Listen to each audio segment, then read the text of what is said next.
Hello mga ka-legit da barkad, sa mga di pa po nakasubscribe sa ating channel, mag-subscribe na kayo sa ACTV Vlog at pakihit na rin ang notification bell para lagi kayong updated sa mga videos natin, at syempre pa-follow na lang din po sa ating Facebook page na eto ang True TV J8 Bulaga Defender. Simulan na po natin ang talakayan. Hello mga ka-legit Dabbercats, kamusta po sa inyong lahat? Ito ang True TVJ 8 Bulaga Defender. Ayan, ito po yung nilabas po ng AGP Nielsen Notam Ratings nitong February 6, 2024, itong Tuesday. Ang 8 Bulaga po ay nakakuha po ng 4.3%.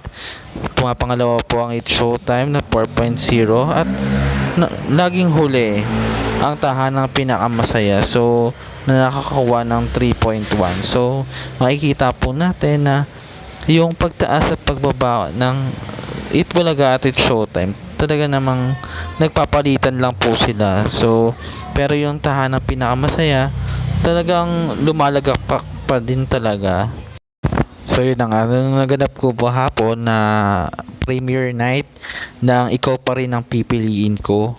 Present na present po ang Mulak family. Nandyan po si Atasha Mulak, si Andres Mulak at si Charlene Gonzales Mulak. So talaga namang napaka-supportive po nila kay Aga Mulak talaga. So makikita nyo yung ngiti sa kanilang mga labi. Sobra ang saya nila. Ayun nga, papakita ko po sa inyo yung picture ko po nung nandun po ako sa 8 Bulaga. Ayan, so makikita niyo po dyan. Grabe, nag-enjoy po talaga kami. At talagang nakasama pa namin si Boss Joey at si Tito Sen. Ayan, tsaka si Kuya Ryan sa gilid. Nandyan rin po si Models of Manila FM at si AR Reaction Vlog. Ayan, so kaming tatlo po yung na mga vlogger na nagpunta dyan nung Sabado. Ayan, so talagang nag-enjoy po kami. Tawa at tawa kami simula umpisa hanggang sa dulo. Grabe. So hanggang dito na lang po.